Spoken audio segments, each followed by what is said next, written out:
What's up, everybody, and welcome back to the Combat Corporation, your source of combat sports. I'm your host, Al, the Postmaster Morrow. Today, I just wanted to give you a life and channel update, as the title says above. Basically, I make videos like these, maybe once or twice a year, especially if I haven't uploaded for a prolonged period of time, because just like you guys, I'm a normal, average guy, and I have a lot going on outside of this.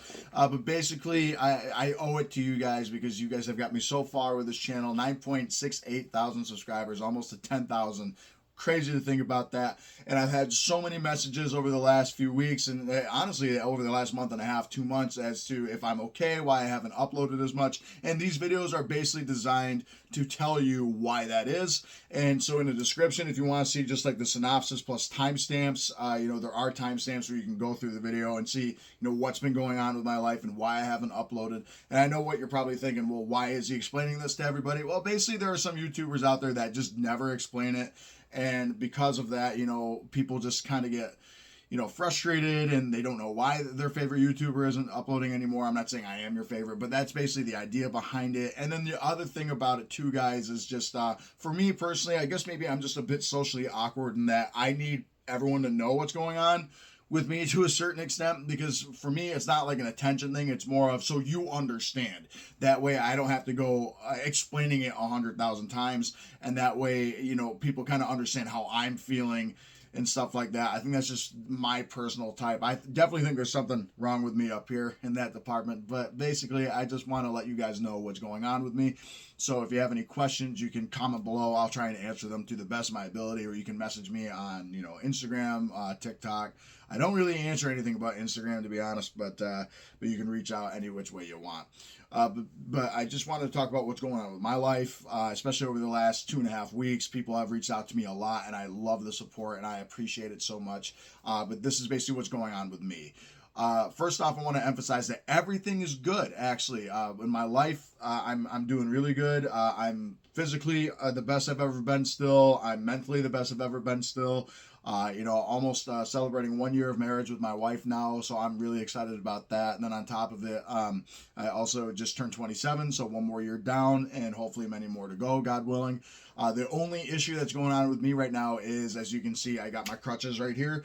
I do have a bit of an injury, and if you saw that about 2 weeks ago, I actually, outside of the reviewing thing, I think people sometimes think I just review the gloves for a hobby. I'm actually a professional heavyweight mixed martial artist. I was 2-0 going into this fight. I'm 2-1 now because I sustained a really bad injury in that last fight. It was a freak fluke. I won't say accident, but it kind of was like it was an accident on my end. It wasn't supposed to happen, but basically it was a fluke injury.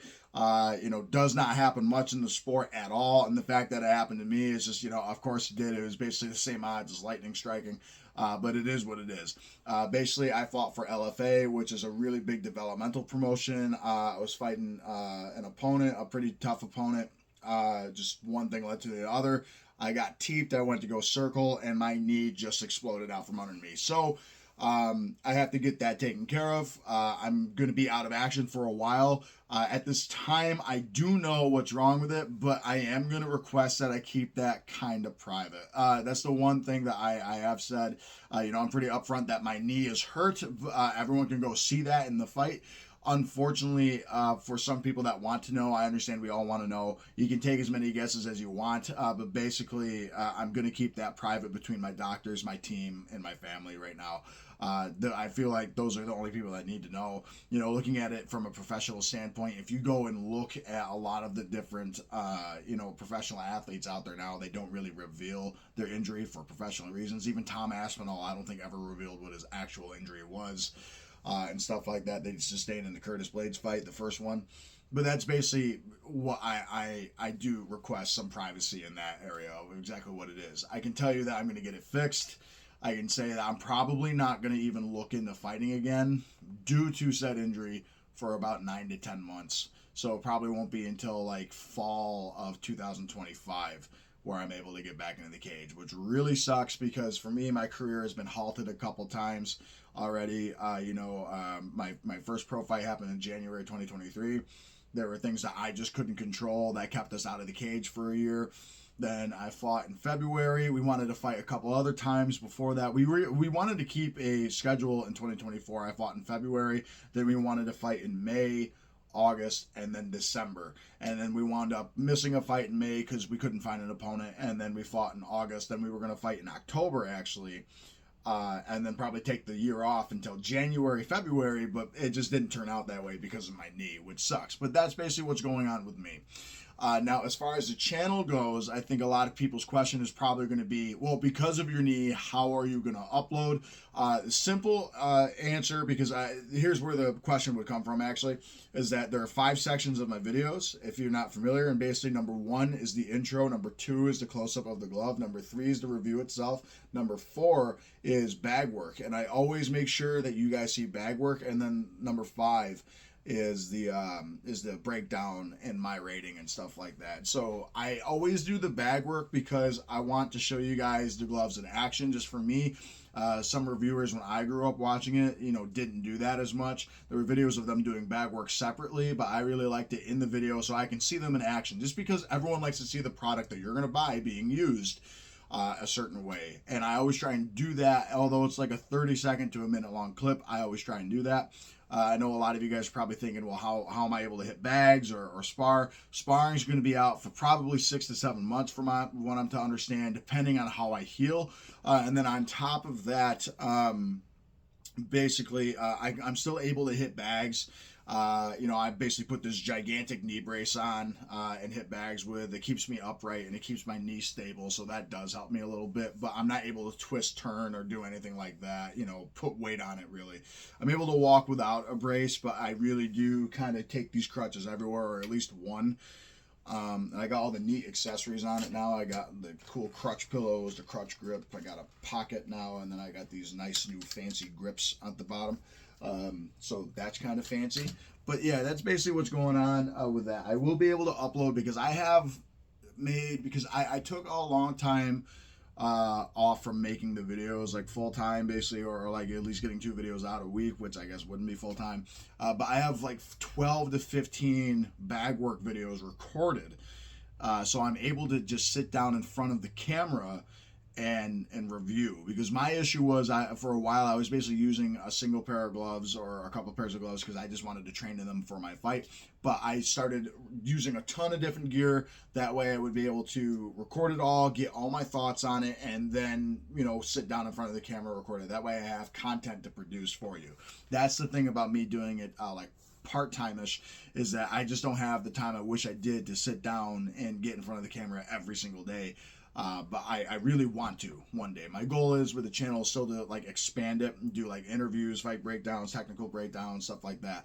But right now I'm doing a lot with the gear because it's very easy to do as far as sitting in front of the camera, and I'm using this stuff every single day for multiple hours, and it's been definitely interesting to not use it as much as I wish. I do a lot of upper body stuff now that my lower half is basically disabled at the moment. I do as much as I can. But I am able to hit the bag a little bit. Even if I have to sit down in front of a bag on a chair and hit the bag, I'm going to find a way to do it because I've been punching stuff as a boxer since I was 12. So it's definitely unique to not get up and go train every day. It's a different feeling that I can't say I enjoy. I'll word it that way. I really enjoy training in general and fighting in general. But that's besides the point.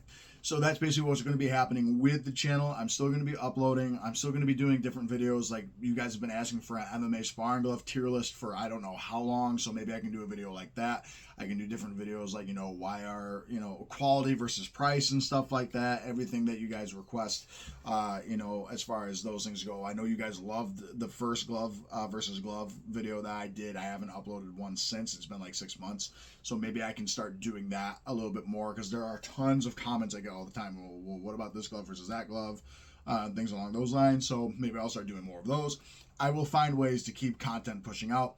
Hopefully, I was told basically it'll be like 6-7 months before I'll be able to spar again, probably. But hopefully within 2 to 3, I'll be able to hit bags full force again is the goal. That's basically what was expressed to me, is that by the 3-month mark, I'll be able to, put the knee to a little bit of a heavier test as far as like doing things like jogging and, very light, minimal impact things. And I feel like hitting the bag won't be as bad as some other things. So that's basically that. Now, the next part of the video, talking about the channel, my personal life and stuff like that. The small part of my personal life as well is that since I'm not going to be able to train full time like I was basically working my full time job. Then I would train full time after that. So I was working basically 14 to 15-hour days, I guess you could say, every day, except for the weekends.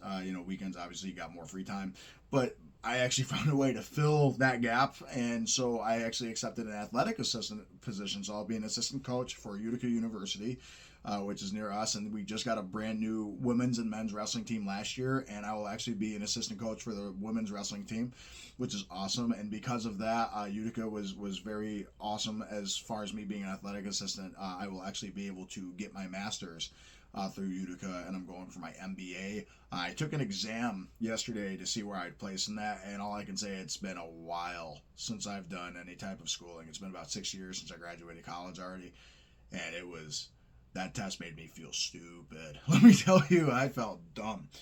Any math question, I was never good at math. It took me 4 times to pass my Regents exam in New York as far as math goes. Otherwise, like history and science and all those other things were pretty easy towards me. The business math of stuff I was pretty good with. I did pretty good with like the financial part of the exam, the management part of the exam, everything like that. But when it came to like microeconomics and some business theories that I just didn't even know about, because I went to school for music industry, music business, but I didn't go to school for general business. So it's definitely different. Mine was like in copyright law and stuff like that. I did well in the law part and like common law of the exam, but when it came to like any type of math or business theories I just never heard of or studied, I definitely needed. So I need to take like extra modules basically to catch up to my MBA courses, which is fine. I don't mind that. If anything, that just kind of puts me in a good spot. So, but that's what's going on with me. So I'll be an assistant wrestling coach for a college this year at a Division III level, which is awesome. And I'm really looking forward to expanding our team and hoping that maybe my experience as a professional MMA fighter, I was not a great wrestler in high school or college, but I do think I coach very well, and I think I'll be able to help these girls have a great season. And I've met a couple of them already, and they are absolutely awesome. Me and the coach already are on a really good line of communication, which I love. So I'm really, really excited to do this. I know my time is going to be stretched between taking master's classes, although it's only 2 classes this semester, my full-time job, and then doing the athletic assistant coach. But I know with my time management skills, I'll be able to do it, and I'll be able to do it okay. So that's the last part of my personal life, I guess I forgot to mention earlier. Moving on to the next part, which a lot of people have asked me about, and I'll try and keep it as brief as I can, is about my fight and about everything and like how I injured myself. And I wanted to go into this because there are some things that have been released or being said that I just don't like, and I'd like to clear the air on a couple things. But basically, if you go on my Tapology or Dog, it says TKO due to punches and stuff like that. And technically not incorrect, because I did continue to fight with my knee being injured.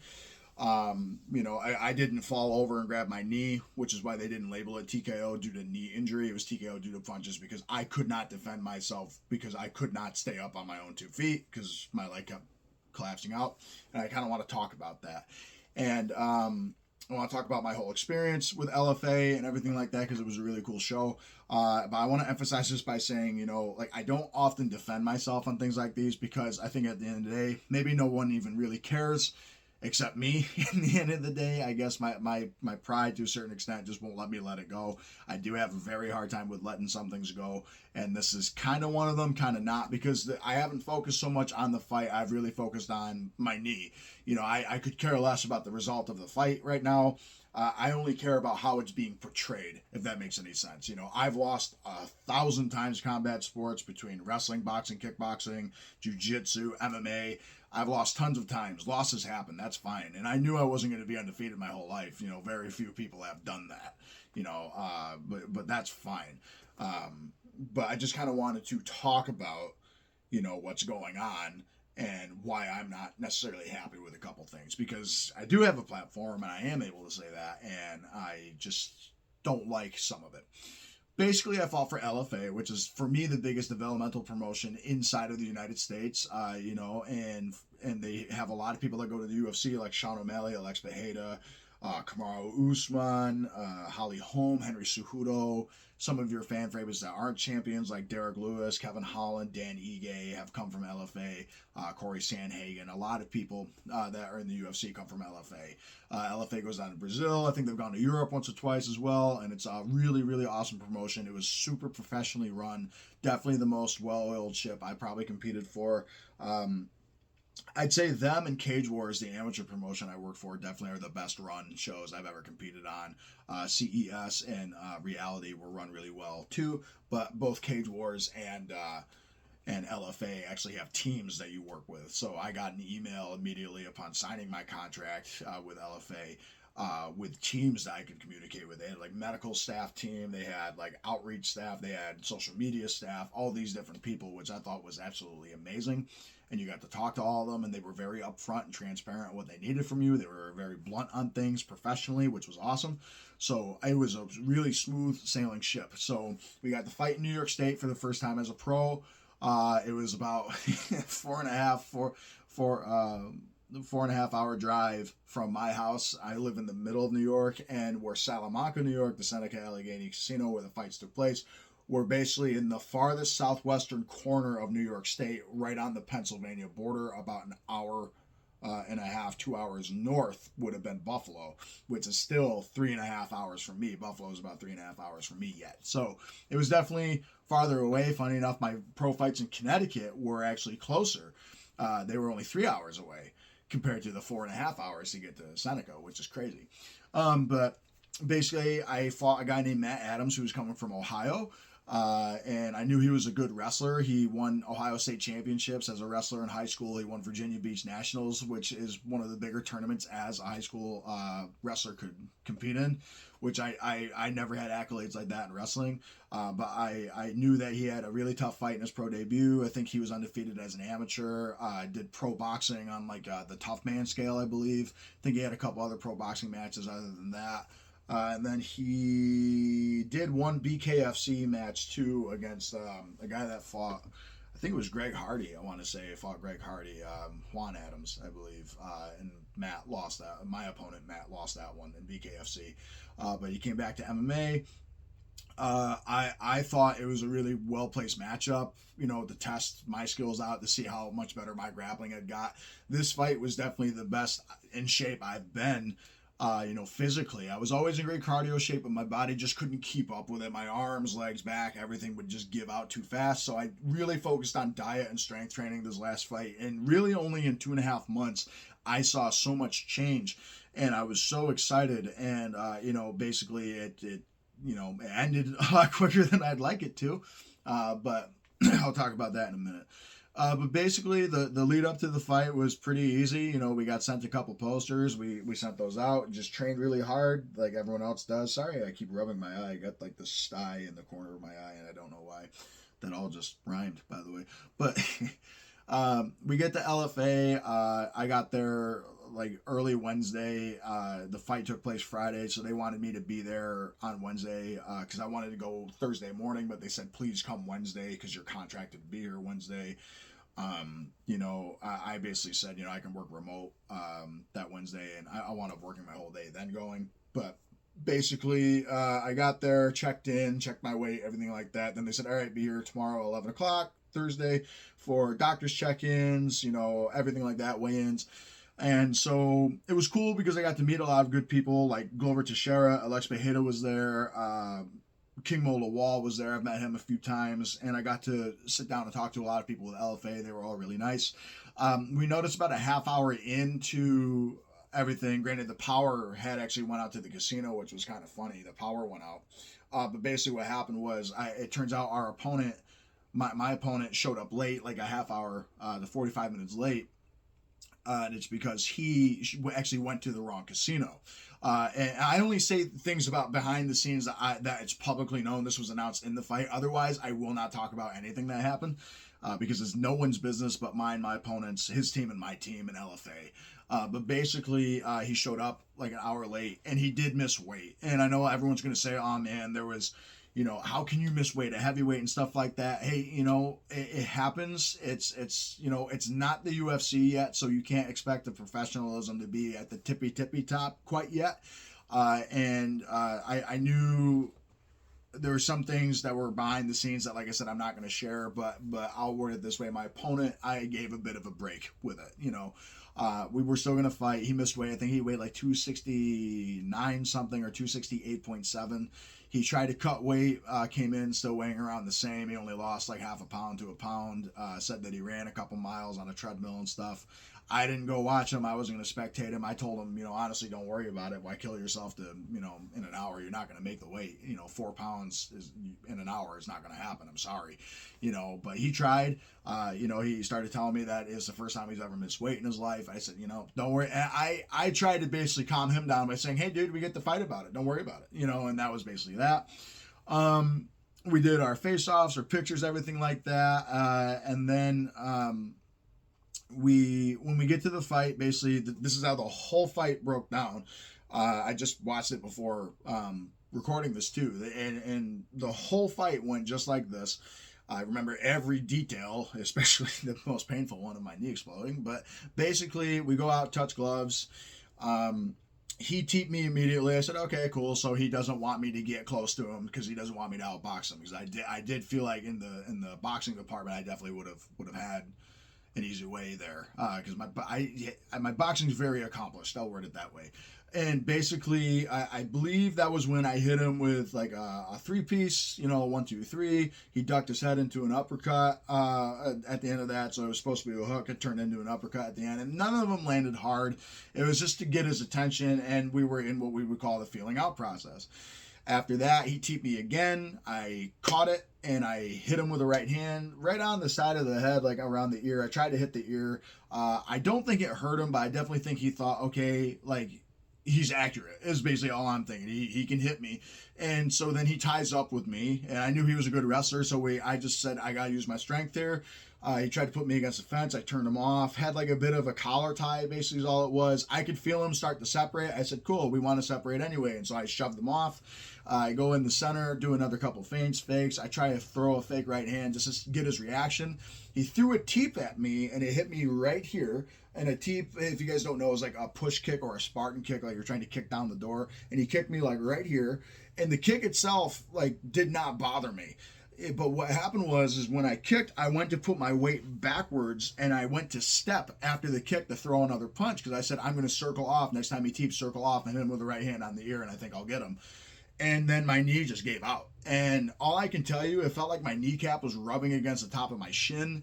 It was excruciatingly painful, and I would have rather my appendix nearly burst again, because that pain was unbearable. I'd rather that than my knee again. That's how bad it was. So Matt pushed me against the fence, tried to punch me a couple times, grabbed my good leg and a single leg and sat me down. And instead of trying to punch me on the mat, he stopped. He was actually a good sportsman and said to the referee, he's hurt, stop the fight. Now, me being just around combat sports that involve punching people for a while, unless the referee says stop, you keep going. So I tried to stand up. I stood up on basically my one leg. I tried to put weight on my right leg, and it buckled again. I tried to punch. As I went to load my punch, my knee gave out, and I fell backwards. I tried to hit him, and I'm missing. I went like uppercut, hook, straight, and I'm missing going backwards. And so Matt started to hit me. And I mean this in the most respectful way possible. None of the punches stung. It didn't feel like any punches were hurting me. Nothing felt heavy coming my way. I know he's a very accomplished grappler, not so much in the striking department yet, although the teep is really what did the damage to my knee. It made me put my weight in an unnatural way. But basically, he had to do what he had to do, and he was punching me. I'm trying to guard myself and punch back, because I'm thinking if I land one, I can get him out. I knew I probably had the heavier hands, and I had the more accurate and more technically sound punches. If I landed one or two good shots, I could put him out, and it just didn't turn out that way. And basically, eventually, my knee just collapsed and I couldn't fight anymore. I wanted to try and grab him, get up. I wanted to try and turn it into like jujitsu, basically. If I could grab him or at least get him in a grappling exchange, I'll be on the floor. But the moment I went to reach and I fell down and my knee, the referee stopped. And I said, come on, man, like let me grapple. And he said, dude, what are you going to do? Defend yourself with one leg? So he knew immediately my knee was messed up. And he even asked me in the middle of the fight, are you all right? Can you continue? I said, yeah, let's go.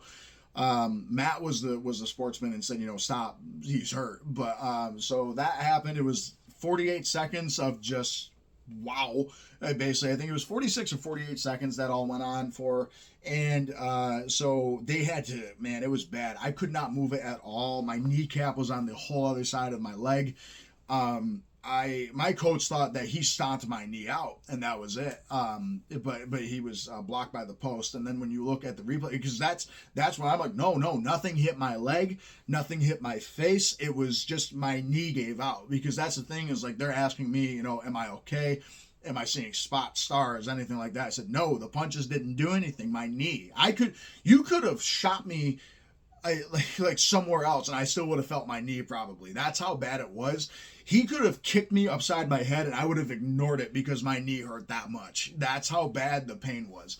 I tried to fight through it, and unfortunately the referee, well, fortunately for me, I guess in the long term of health, because I really could have done more damage, but Todd Anderson, very, very accomplished referee, stopped the fight and said, you cannot defend yourself with that knee going on. Come on.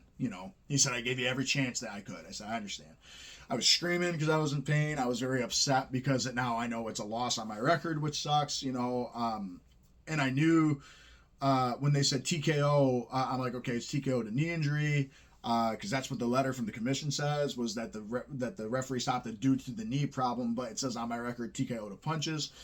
They had to get me out of the cage. Lifting me up was painful. They had me on like 12 milligrams of morphine by the time I got to the back, and it still hurt. Matt came up to me, said, I'm so sorry it happened that way. Heal up and all those other things. I wished him luck and said, hey man, take this wave. Because my thing was, although he was going through a rough time or whatever it was, I said, me being the human I am, I wanted success for the guy at the same time. And I basically said, hey man, like take this, ride this positive wave into your next fight or into your life in general. And I wish you the best, is basically all I told him.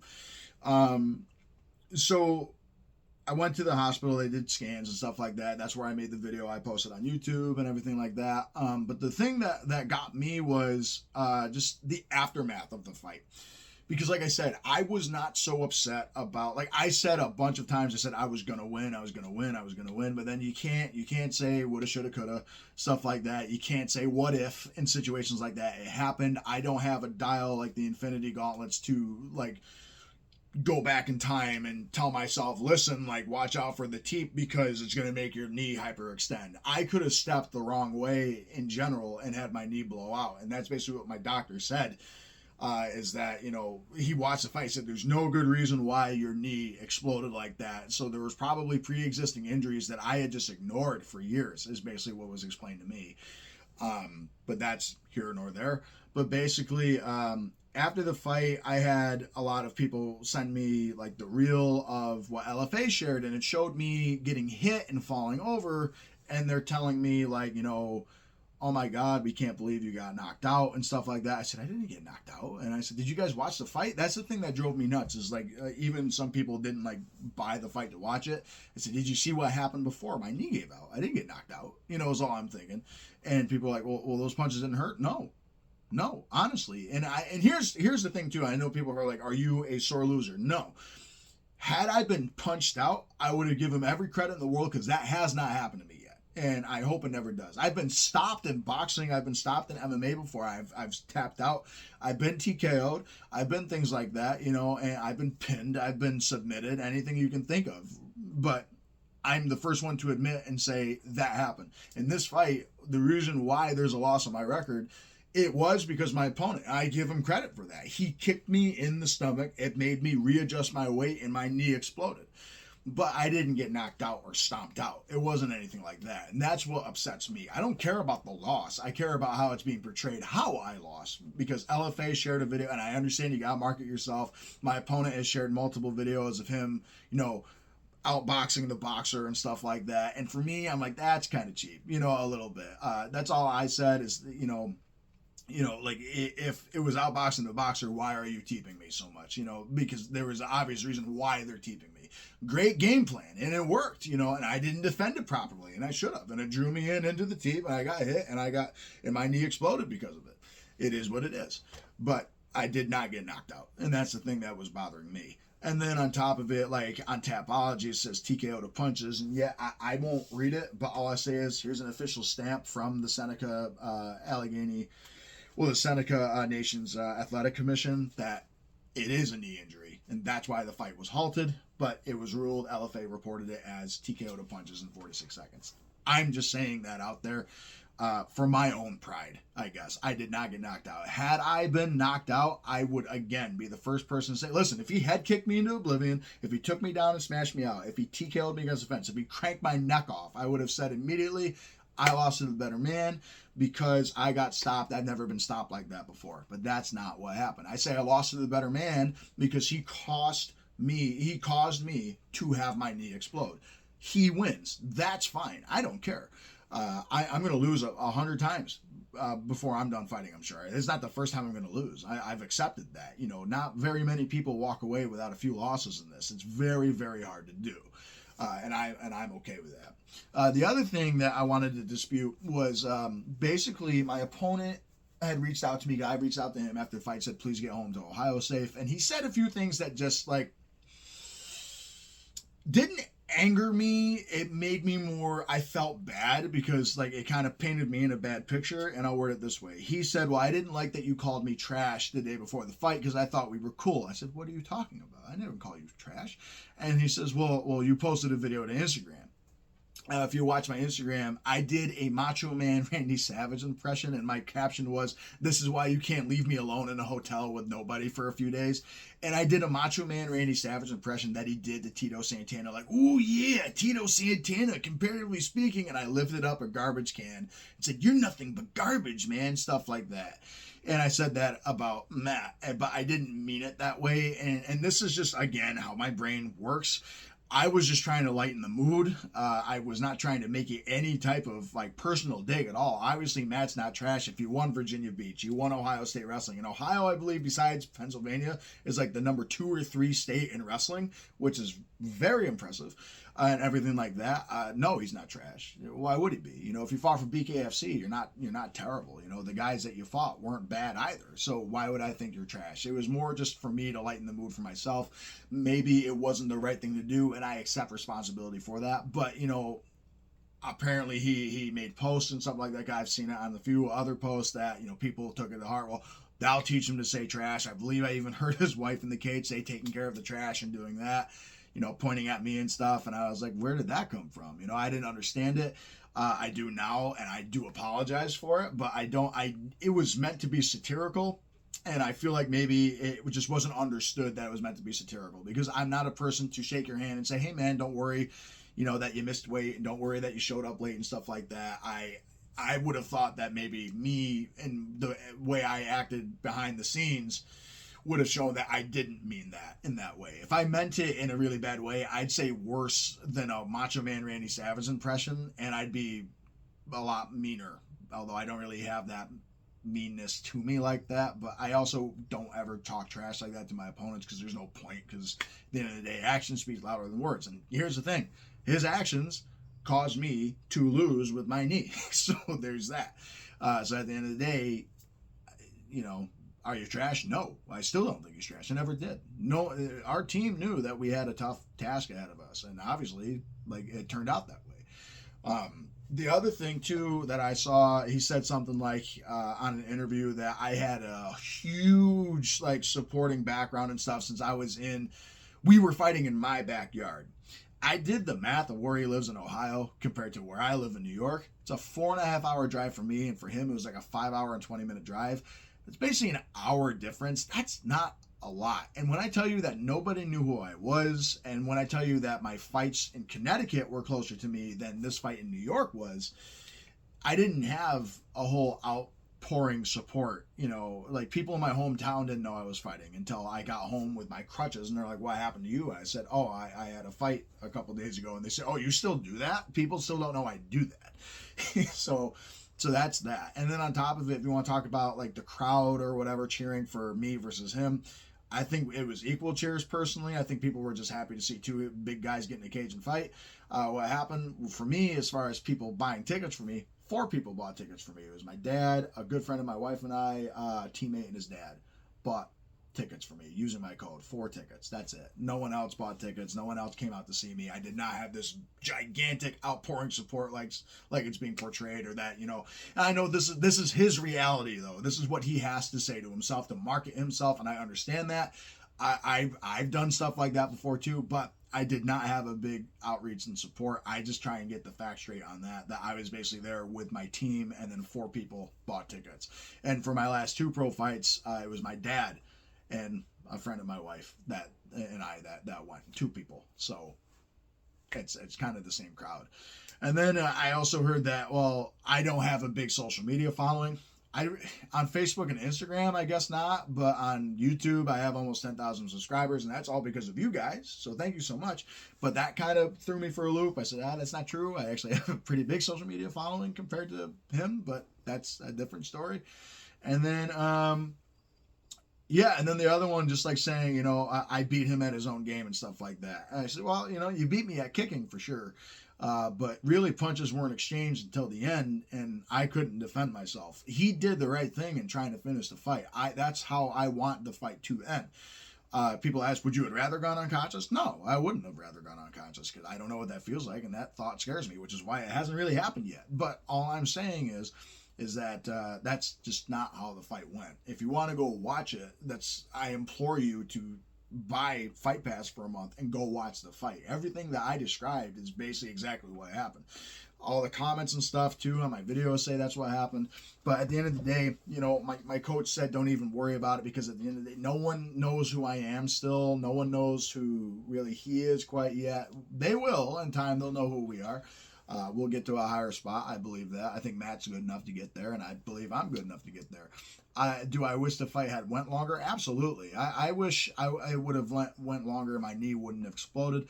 I would have really liked to test myself against Matt, and I think Matt would have liked to test himself against me, because honestly, as pig-headed as it sounds, he wanted to try and box with me. I wanted to try and wrestle with him a bit. So, you know, that's basically how it goes.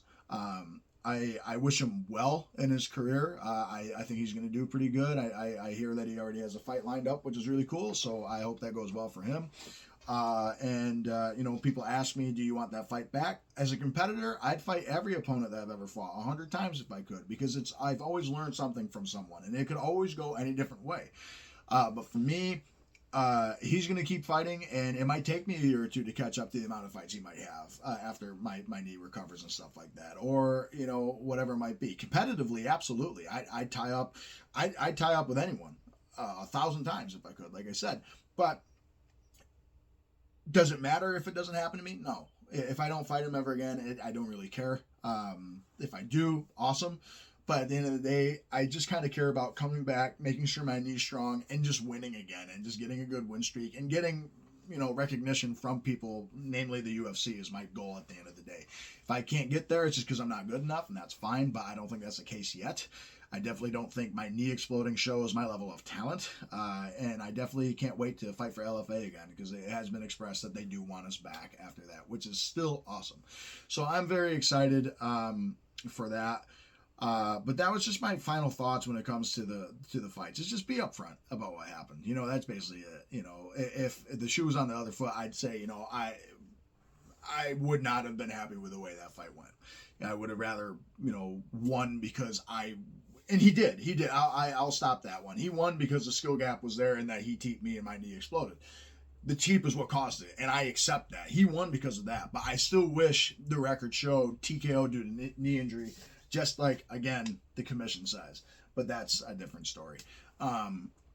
But at the end of the day, I just wanted to get that out there. I never vent my frustrations like that. I guess this is my form of therapy. But at the end of the day, I never meant to be disrespectful with a Macho Man promo, and I'm never going to do it again because of that, because I never want someone to think that I'm talking trash about them, calling them that. I've been demeaned my whole life, and I cannot imagine how that made him feel. Just like, especially, we were shaking hands and talking to each other like literally a half hour before I shot and recorded that. So I completely get it.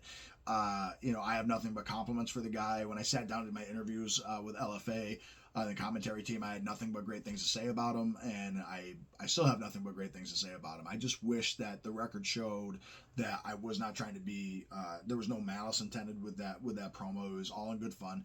I wasn't trying to promote a fight either. I was just trying to have fun and lighten my load, because I was having a rough time with the whole thing, honestly. And then just, be upfront with what happened, about me. Have the facts before you say something, I guess is all I would say. That's just my opinion. At the end of the day, guys, it doesn't matter. Life moves on. I'm still living a good life. I'm very excited about that. So with that said, thank you so much for watching this episode. I know it's long. Like I said, I put timestamps in there for you. But I just wanted to say again, thank you so much for watching this. Thanks for supporting me. New videos coming out very soon. I'm going to sit down in front of the camera after I get done coaching later today. Yes, I'm still coaching. I'm not going to stop that. I'm going to sit down in front of the camera before UFC 305 starts tonight and try and get a couple reviews in the can so I can get them out to you by the beginning of next week. So with that said, guys, thank you so much for watching your source of combat sports, the Combat Corporation. I've been your host, Al the Postmaster Morrow, and as always, I'll see you on the next episode. Have a great day, everybody.